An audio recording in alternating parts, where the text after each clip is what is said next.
What's up, y'all? It's Mind Reflections. This video, I'm doing something a little different. I'm taking a look at some music. So this time is going to be bands where I think that their best album was their debut. And this doesn't necessarily mean I don't like the other albums in the band. And it also, for some bands, I don't like anything else they did. But in most cases, I like some other material from these bands. So I'm going to get into it right away with one that is pretty obvious, I think, for anybody who likes death metal. Morbid Angel's Altars of Madness. They didn't do anything better than this, in my opinion. There's just something so evil and primal and bombastic about this album. I just don't think they ever surpassed it. I mean, the vocals are ghastly and ghoulish. The guitar work is insane. The drumming is way ahead of its time. It's just a classic. Nothing in the 80s sounded as evil as this. And this changed death metal forever. 1989 this came out, and nothing was the same after that. So Morbid Angel's Altars of Madness. I think the only album in their career close to this is Formula's Fatal to the Flesh. That's how good this album is. Second up, we have Cathedral's Forest of Equilibrium. I think this is their best album because it is the most morose and morbid and definitely the most, what's the word I'm trying to find, the most funeral sounding one, the most dense sounding one.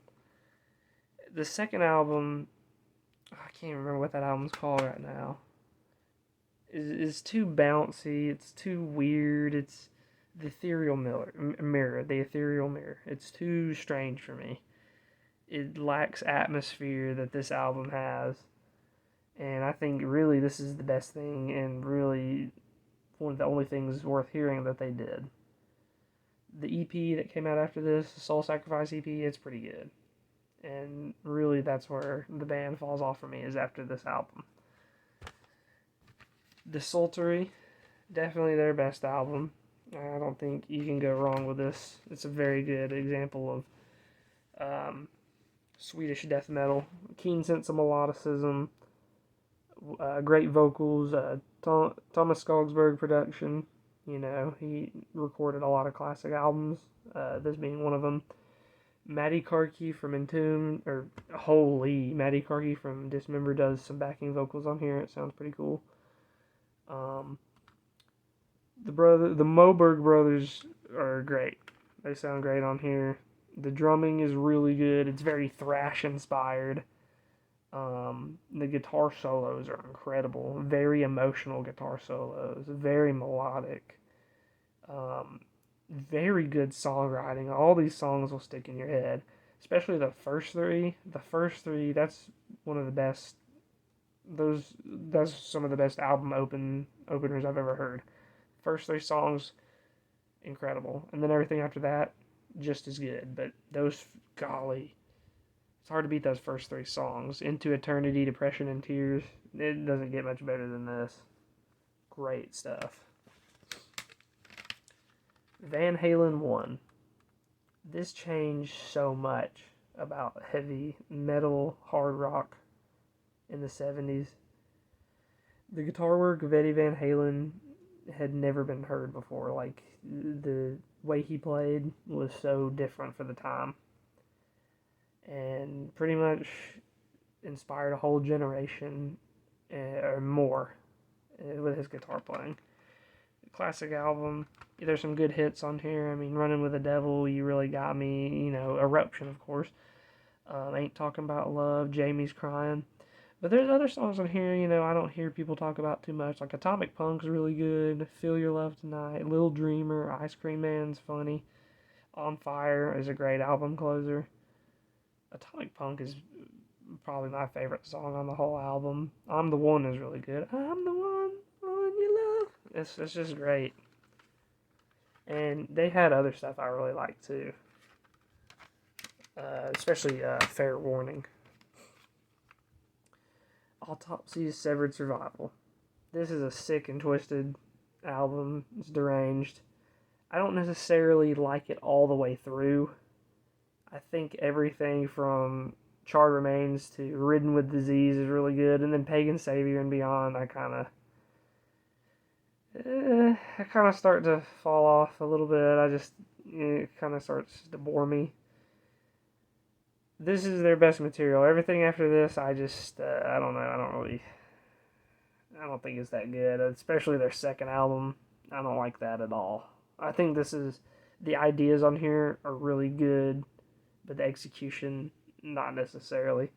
But those first 5 songs, they really did good on that. Next album is probably out of left field for this, but Slowdive's Just for a Day.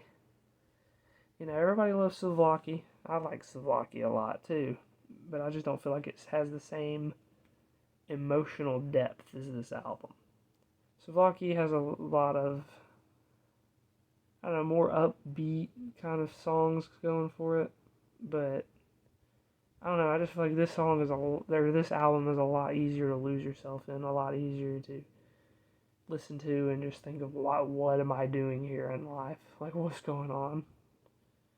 It's an album that will get tears streaming down your face. There's no doubt about that. Next is my favorite death metal album of all time, and somehow people think this is a bad album or uninteresting. Like, it's the best thing they did. It's At the Gates, The Red in the Sky Is Ours. It's the best death metal album to come out of Sweden. It's probably the best death metal album to come out. It's insane. And I've never heard anybody write music like this. Alf Svensson was crazy. He was the main songwriter for At the Gates' first EP, this album, and then With Fear I Kiss the Burning Darkness, which is a pretty good follow-up.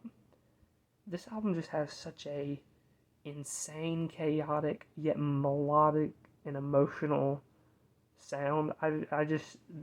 There's so many moments on this album.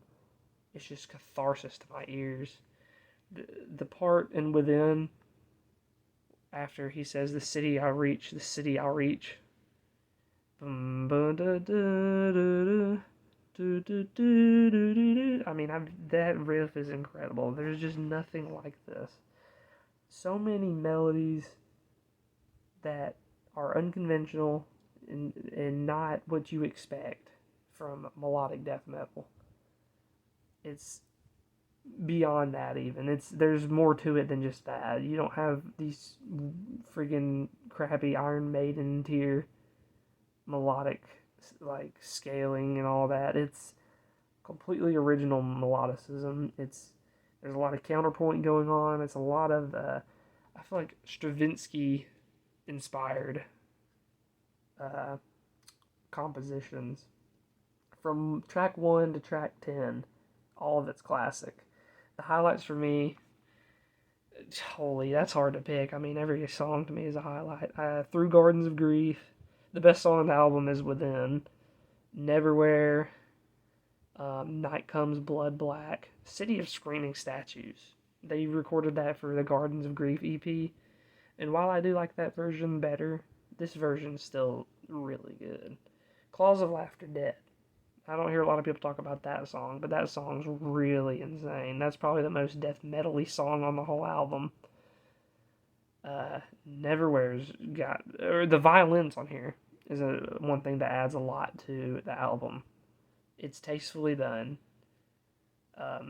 There's a lot of Swedish folk music inspiration in this music, which may not be very apparent to most people, but if you read about Alf and how he composed, he would take tapes of Swedish folk music and take the tapes and reverse it and listen to it backwards and then make riffs based on those ideas or based on that idea.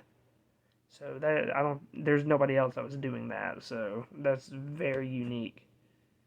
And it's unfortunate he left the band after With Fear I Kiss the Burning Darkness, because those two albums, this and that, album are just some of the best death metal I've ever heard. At the Gates from 1991 to 1993 is my favorite band ever, besides Fields of the Nephilim. It doesn't get any better in death metal than this. The really only things I can think of in melodic death metal that even come close to me is Cenotaph second album, Riding Our Black Oceans, or Eucharist's Velvet Creation. To me, that's really the only albums that come close. So next up, this is probably one of the weirdest albums I own, but it is not a bad album in any sense. One of the only projects by the guy behind it that I like. It's Pandemonium, Dawn of Dreams. So if you know the band Magma, I can't attribute this comparison to my own thinking, but my buddy said Magma if they were a death metal band, and I could not agree more. It is some strange stuff. There's saxophones, there's egg timers, there's somebody playing a trumpet underwater, and I know that sounds stupid, but it's done in an actually tasteful way. Like, typically when bands do something like this, they just do it to check off boxes of being avant-garde and different, but this band actually wrote really great music around that strangeness, pretty much like Magma did. So if you want to hear what Magma would sound like if they were a death metal band, this is the album to check out. Pandemonium's Dawn of Dreams. This is the Osmos Records reissue from 2017 or 18? Yeah, 2018. Very good album. Very good band. And Dan Swano's only good project, Edge of Sanity, is crap. I do have an Edge of Sanity album, but I never listened to it. Okay, my next album is Amorphous, the Corellian Isthmus. This is a really, really good album. There's such, the Finnish folk influence shines through. Not necessarily with the usage of those kinds of instruments, but the melodies they play, the lyrical content, the overall atmosphere of the album. It's very unique. It's really highlights a time when regional and cultural heritage had more of an influence on music, even in death metal. Tales from the Thousand Lakes, you can definitely hear that influence more, but I think this album is the better album because every song has more weight to it, I feel like, than that album. There's a lot more heaviness and power in this album than Tales from the Thousand Lakes. This album, Tales from the Thousand Lakes, to me is the album you walk around in the woods of Finland at night and relax to, which there's nothing wrong with. This is the album you go to war to.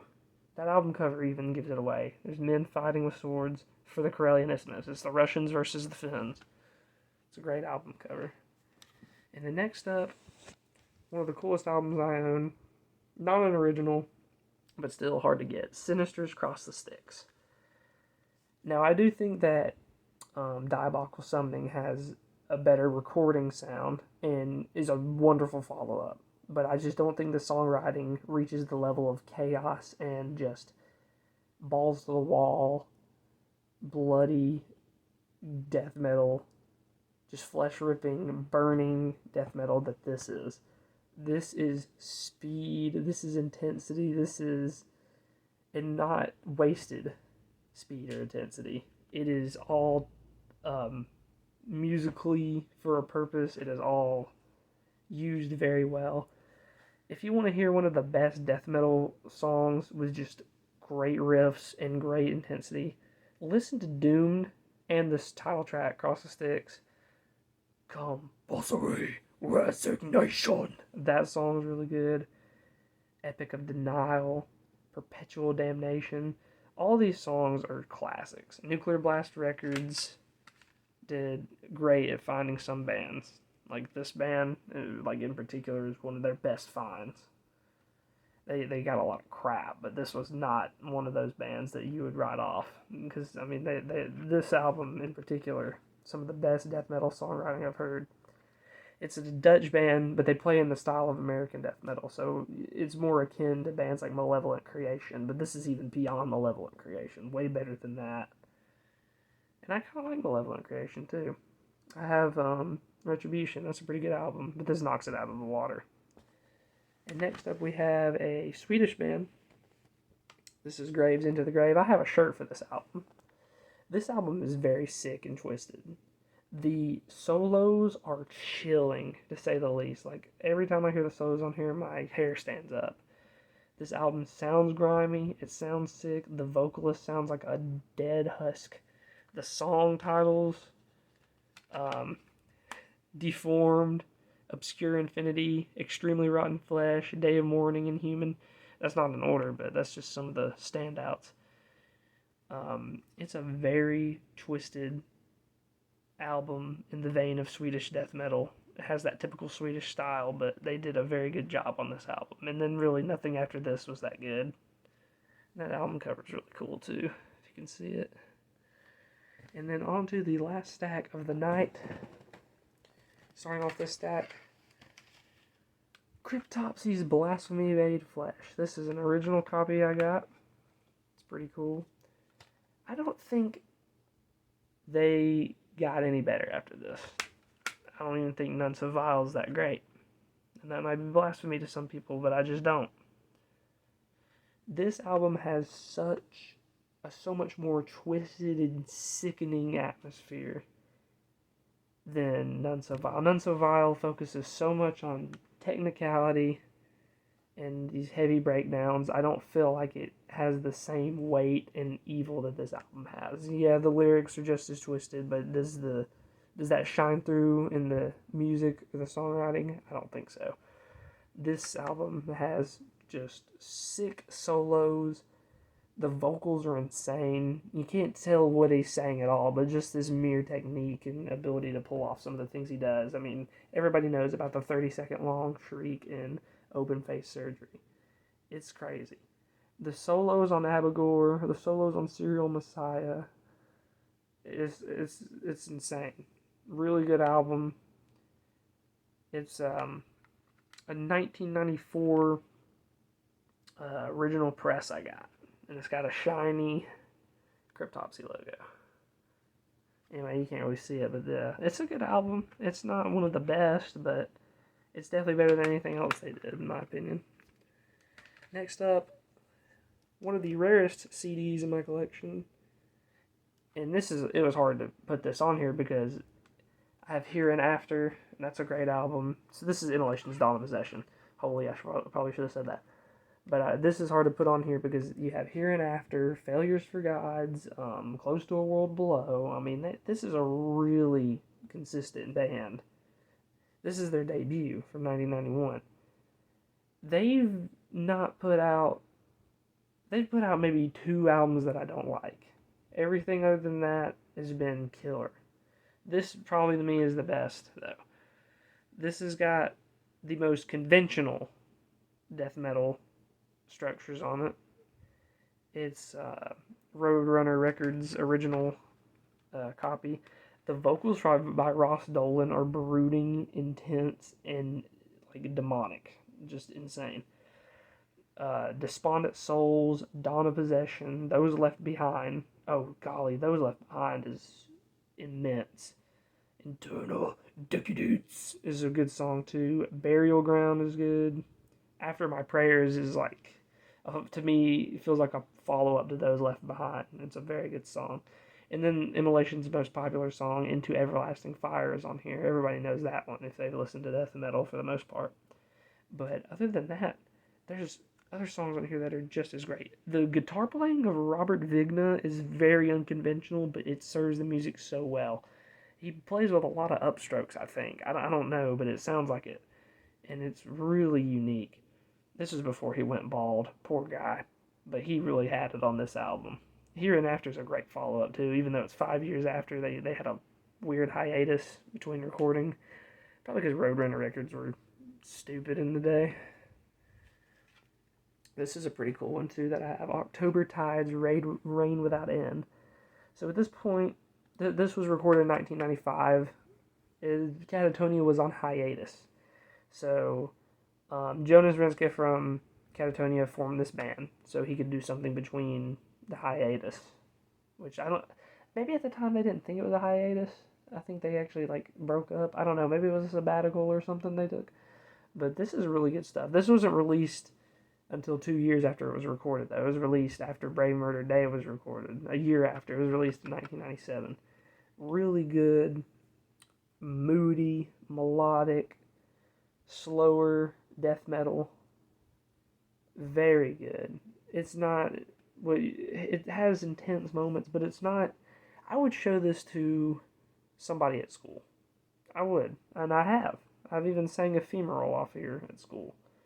This is a style of death metal that is more digestible and it appeals to your emotions a lot more.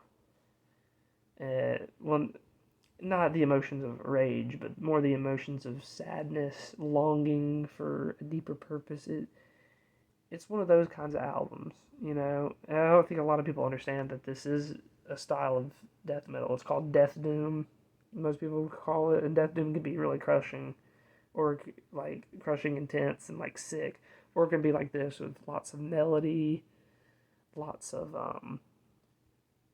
kind of. It's like if shoegaze. Sometimes it's almost the same emotions as shoegaze, but put into a death metal form. I was not about to say it's like shoegaze and metal, because it's not. But it evokes some of those same emotions that bands like Slowdive would, but with a more intense edge to it. I think that might be a better way of putting it. Because shoegaze and metal don't really... It's not that great mixed together. Here's something from left field. U2's first album, Boy, on Island Records. U2 is one of those bands that a lot of people hate, but the early days are really good. Everything from Boy to War is really good, exceptional post-punk music. This album in particular, this and October are probably side by side. It's kind of almost the same album recorded twice, but with different song names and different structures. And it's great. Both albums are great, Boy and October, but I like this one a little bit better because the songs are a little longer. And it's just a great little Irish band making, post-punk of the time. And the Edge's guitar playing on here is really, really nice, emotive, even at times ethereal. There's a lot going on in terms of these guys putting their heart into the music on this album, especially I Will Follow. I really like Stories for Boys. Into the Heart's good. The Electric Co. is probably my favorite song on the album. And it's a nice, upbeat, but also kind of moody album, and it's a good time. It's a good album to listen to. Next up, probably, aside from that Immolation album, my rarest CD. Dismembers Like an Ever-Flowing Stream. This is the original American Nuclear Blast Records press. This is not easy to find at all. This is, to me, is Dismember's only good album. And it is a great album. It is intense. They're not just trying to check boxes on this album with their songwriting. There's such a primal, savage rage on it that I've never heard on any other album from Sweden. I mean, it's really great. It's one of the best death metal albums from Sweden. And one of the better ones released by the bigger bands from there. If you want to hear some really good solos, we'll put into songs that are just ungodly intense, this is an album for you. And I'll actually highlight the way this album sounds. It is the loudest album I have. The guitars sound like chainsaws. The drums sound like war drums. I mean, it sounds incredible. I usually don't talk about production because I usually value the music more than the production, but on this, it really is worth your attention. Coming up next, another Swedish death metal album. Another band that I think only has one good album. It's Necrophobic's The Nocturnal Silence. Now, a lot of people say this is a blackened death metal album, and I don't know about that. Like, the song structures, there's a lot of tremolo picking, but it's death metal to me. Yeah, the vocals are kind of black metal-y, but it's death metal. there's not enough crossover to even call it that, in my opinion. I mean, there's a lot of heavy moments. It's got the Sunlight Studio sound to it. It's heavy as all hell. There's a lot of tremolo, but that doesn't make it death metal. There's a certain sound. There's no like really like blast beats that are like crazy and insane. You know what I mean? I love the solos on this album. I love the evil atmosphere, the samples they use, the whispering between tracks, the the vocals are really like shrill and intense, but they, even being shrill, there's a bottom end to the vocals. I can't remember the name of the vocalist on here. I'm pretty sure it's that guy right there, but he did a great job. They never did anything as good as this after or before. This was their peak. My favorite songs: Unholy Prophecies, The Nocturnal Silence, Father of Creation, Where Sinners Burn. Awakening's a great opening to this album. Before the Dawn. It's just great. Inborn Evil was not even supposed to be on the album, but I like the song. It was supposed to be a 1-minute interlude called Shadows of the Moon, but I'm glad Inborn Evil ended up on the album. Another rare one, and used to be my favorite death metal album, is the Cemeteries and Evil Shade of Grey. Very strange, very different for the time. No band from Sweden sounded like this. They used keyboards. They had very strange sounding guitar playing. There's a lot of pick scratch. The vocals really intense. Probably one of the more intense performances I've heard. 8 songs, and it's one of the better, like best death metal albums from Sweden. Dead Red, Dark Illusions, Where the Rivers of Madness Stream is really good. Nightmare Lake is probably my favorite song on the album because the intro is very scary. This is almost like death metal music for a horror movie, but not like with an evil killer, but more with like spirits and ghosts at like a lake. It's a great album. The bass is really, really pumping. It has a very scooped, deep sound. The guitars sound really good too. They have like this really weird pick squeal going on, and it really adds to the album. It sounds very shrill and very like urgent. The drumming it's good. It sounds just like the drums off pretty much every other album recorded in Sunlight because they use the electronic drum kit that was in there.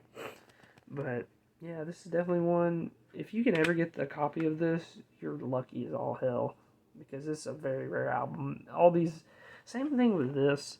All these old Black Mark Productions CDs are really hard to find. That was Corthon from Bathory's label that he ran with his father. A lot of that stuff's been out of print for years. Good luck finding Fleshcrawl's debut. That's another band. Fleshcrawl's debut, which I don't have, is the best material they ever did. Descent into the Absurd. If I had it, I would talk more about it. And to finish off, probably the most insane left field curveball, change up slider, slurve, ephus pitch in this whole video is Outkast's debut album, Southern Playalistic Cadillac Music. I just do not feel like they ever had the same just deep, driven, I was about to say riffs, but deep and driven beats as on this album. Just, I don't know, this makes my stereo jump way more than the other albums, even Stankonia. ATLN's great follow-up, but I just don't feel like anything comes close to this album. I mean, Ain't No Thing, bro. What a great song. My Intro to Let You Know is really, it is basically the first song. That's a really good intro. I mean, there's guitar in the background that they sampled and it sounds really good. I mean, there's a lot of soul music that shines through on this. Call It a Wild, Player's Ball, Get Up, Get Out. Get Up, Get Out is amazing. There's a Goody Mob feature on that song. You better get up, get out, and get something. You ain't gonna make it if you don't ever try. Dude, that is a classic. Crumbling Herb, Hooty Hoo, Deep, and then A Player's Ball Reprise, which is just, you know, a shorter version of the original song. Funky Ride is a change up on the album. It's a very slow, smooth, soul kind of song. It's just a classic all the way through. I think this has the most variety out of all their albums. So that's pretty much it for this video. Holy, I've been trying not to like cough and die the whole time. My voice or my throat is like scratchy as all hell. Ugh. Anyway, wow words. Anyway, y'all have a good one. Thank you for watching. This has been Mind Reflections. Night night.